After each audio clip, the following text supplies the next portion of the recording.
Hey guys, good evening, morning, whatever it is. Happy lunchtime, all that stuff, whatever, wherever you live. Uh, yeah, gosh, I'm getting to the point that I can't run through and say hi to everyone, and that's a bit disturbing. So you'll just have to consider it's counted. I've watched the chat. Tommy's there and he's got puppies. That's cool. Chirpy's there and he's not doing much, but he's not real well. I saw that. Ted Rose is there and he's got a new video. Mike from Cornwall's there. Joseph Durder. Warren Wise is there. Hey, was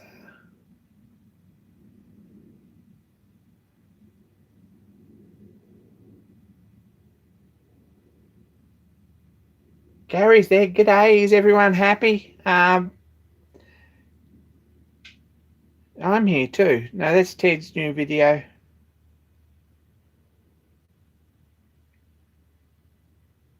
Too many of the same thing gets a bit boring. Yeah, there's a lot of them. Sorry. I apologise.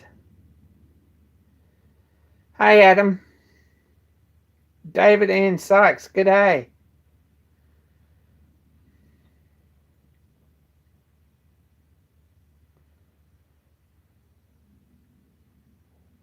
Craig, hello. Peter Noddle, g'day. Kevin, good to see you.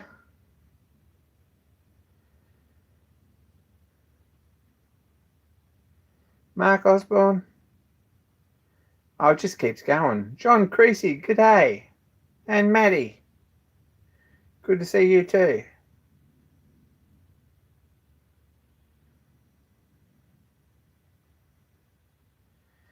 Kevin says puppies. Yeah. Sorry. 2 litters of puppies. They look just like Tom.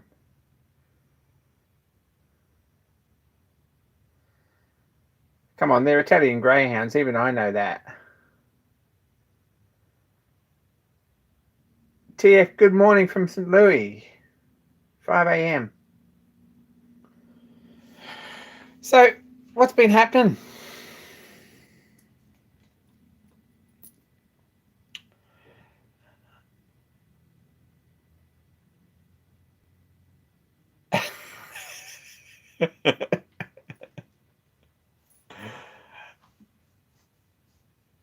What's been happening this weekend? What have I done?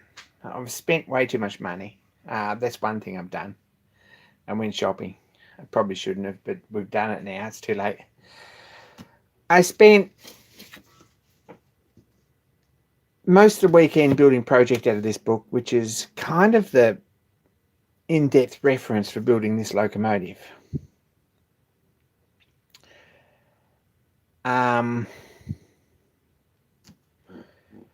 It's for a different locomotive, but it's the same designer, and it's got most of the procedures and parts for this locomotive with different measurements in much more detail than the book for this locomotive has.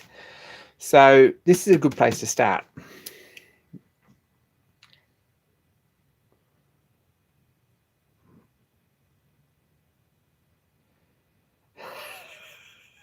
Hey, Fridge.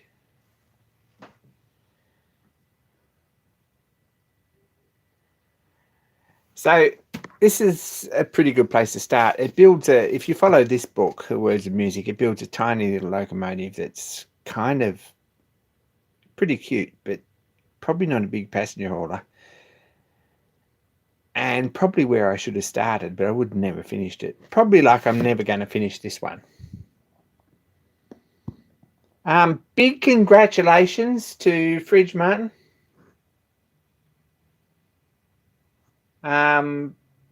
While we're here, huge congratulations for getting a locomotive actually steam for the first time this week.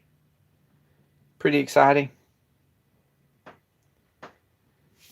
Anyway, this book's well loved. It's this particular edition is 1968 there. Our focus. So it's a few years old, this book, but it's well loved. Hey Dennis, good to see you.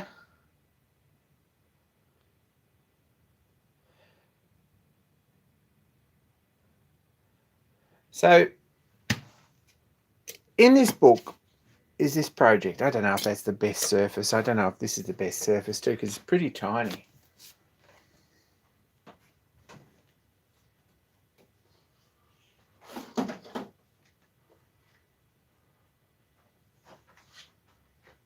We've got stuff here everywhere at the moment. That's probably better.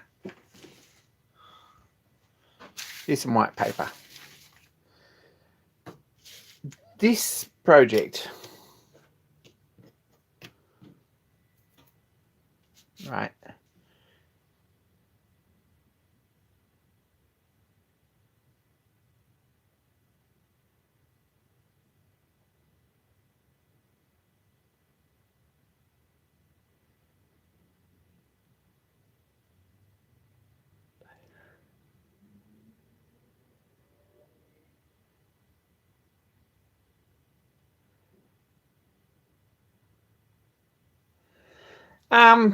I'm sure they're gonna, all those pups are gonna have long Italian pedigree sort of names.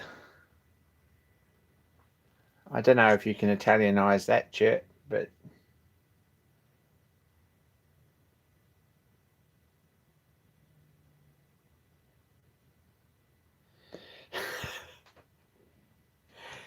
anyway, this is the lubrication pump for this locomotive, and I've started this. It's not very big. Hey, Abe, good to see you.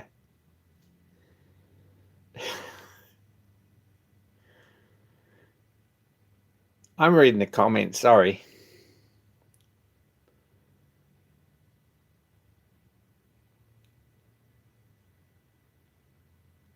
This pump is what I've been working on. It's not huge. Now, if we can get this to focus, we're going to try.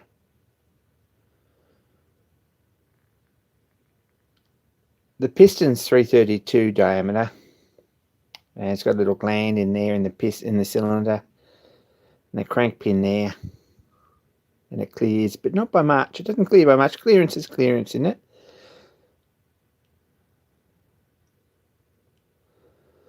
And it's got a nut and a spring on here.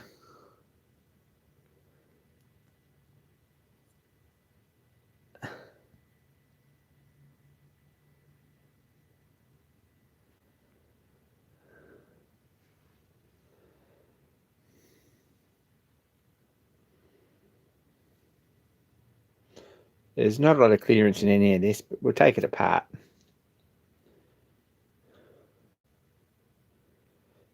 This bearing unscrews and screws through the wall of the tank, actually, and then this lock nut will lock it. And it's got a little slot there in that end, which is your oil pickup. And this one here is in a hole on this side, which is the delivery through the bottom. And it's counterbored in the back there to house the spring, and it's got release there so it doesn't rub on the screw seats and give you problems, which these little wobbler pumps are kind of known to do. This is the crank, which is 732, I think, throw. There's a 332 crank. Gosh, we're getting some blurry pictures there, sorry. So it's not huge. The important things here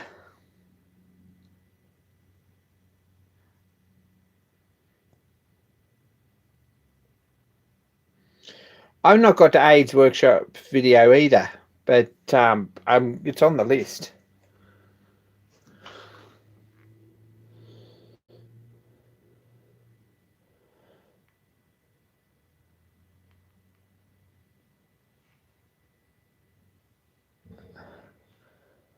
Hey Nigel, good to see you. Now you're famous. I didn't think you'd turn up, but good to see you. Go create. Anyway, this is the important thing with this crank is to get that crank pin straight. So I've done all this in the 4-jaw, and they don't have to be out very much to be a problem. But that one's pretty good, I think.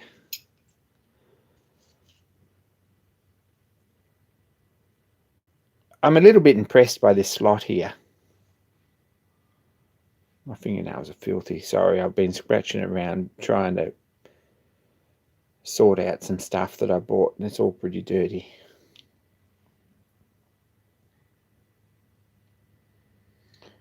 Most of this is brass. This is gunmetal. No, it's not. It's bronze of some sort. It's F something.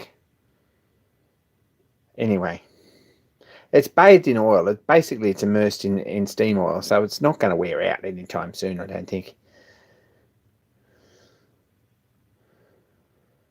So this slot here I put in with the end of a center drill, like a D bit. Don't judge me, but it works. And this is a number 54 hole, something like that, 1.3 millimeters. These are ream 332, and this one's all the way through. This nut, this is 3/16 by 40 thread. This is the piston, which is borderline crazy. And there's a gland nut on here too, which I'm going to drop. I'm about to drop this.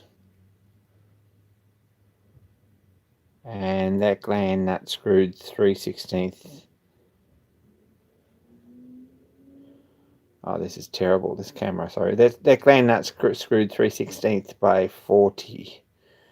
And it's 3/32 in the middle.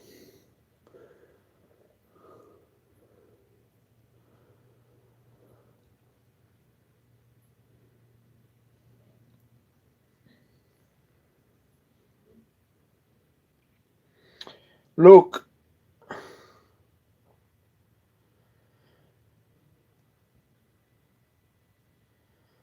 I single pointed the first row or two, and then I run a die over it to keep it straight, because that's quite a long thread, that one there, all the way through.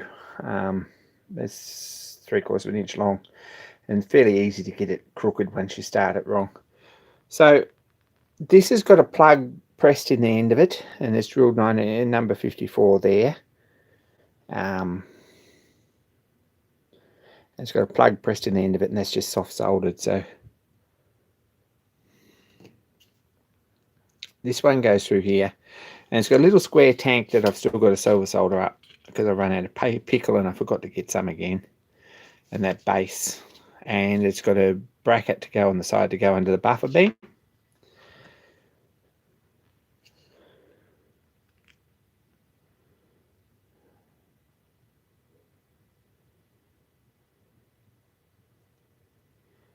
And probably the tolerances and clearances in this are a bit fussy, but anyway, it's all together.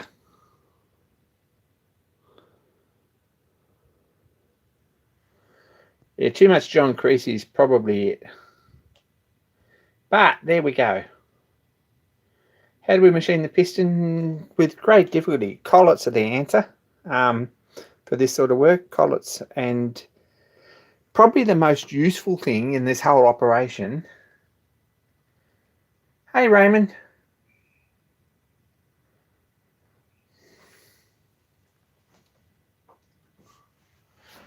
Is this, which is a Sherline 4-jaw. This is fantastic. This is probably my nicest tool. I nearly sleep with this. This is fantastic thing that goes in my. It's got a collet attachment. It works with the drawbar, and it's beautiful, accurate, nice little chuck that doesn't mark anything up too much, and it's just the thing. I use this a lot. A lot. If I'm doing this sort of work, this is the answer.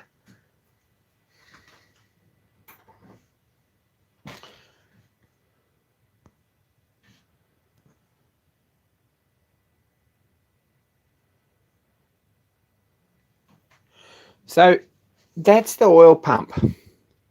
It's got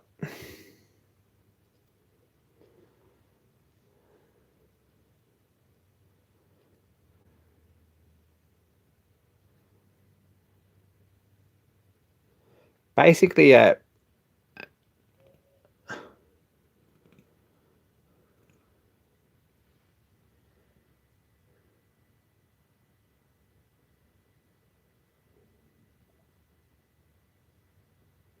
hey, Alistair, good to see you. It's got a little ratchet wheel on here with two pawls, and it drives off an eccentric on the crankshaft eventually. So there's a bit of work in this part. It's probably one of the more fiddly parts on the whole locomotive. So at some point, we'll get this together and sorted out, and that'll be one job done. So that's what I've been working on this weekend, is by way of a change.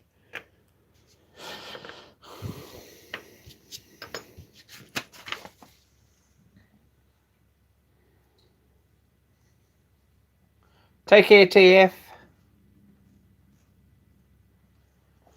Get some more sleep.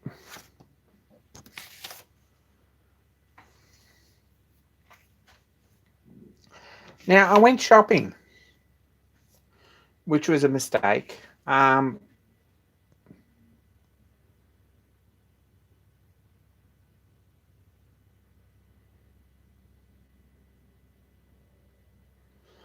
Chirpy doesn't sleep. How big is the engine assembly? Ted, you're going to need to give some more information on that.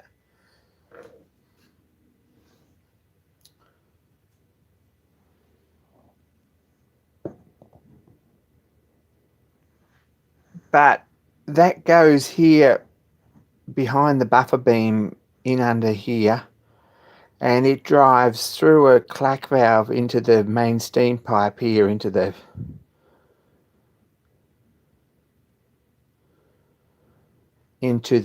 cylinders. So that's main steam oil delivery, mechanical oiler, so that it doesn't gulp like a hydrostatic does, and it doesn't run out and all those sort of things. It's a bit measured and smart. And there's an eccentric on this axle back here that drives it up underneath here, and you can adjust the length of the arm to adjust the oil flow.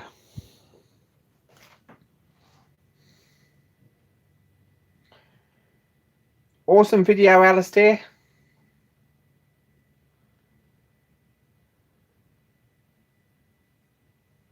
Now, subs count is a bit of a problem here, because when that locomotive's there, you can't see it. Let's lift this about an inch and a half, something like that, and then you can see it. There we go.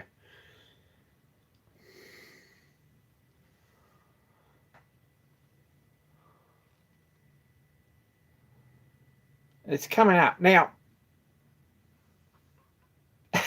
Yeah, I can see who jumps up and down. We need to finish this, but it's a big job. Like, it's a crazy big job. This is one very, very small component. Hey, Stuart. Hope it's not too cold down your way. Kevin, yes, it just feeds into the cylinders. So basically it oils the valves in the cylinders. Nothing else. Everything else is open lubrication. So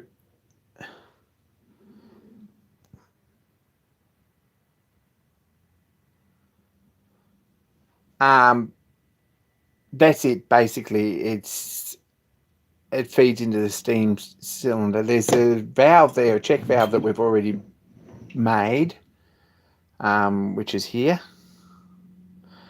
And that's just got a ball bearing and a spring in it. This box mounts here somewhere,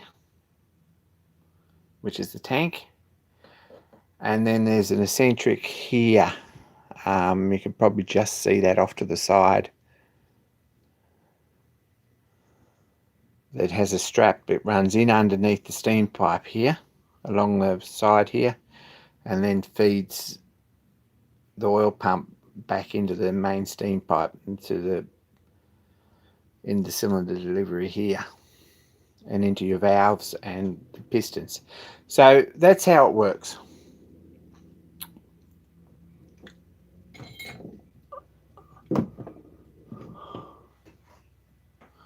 I'll move this back this way, and then we can see the subscription counter and stuff.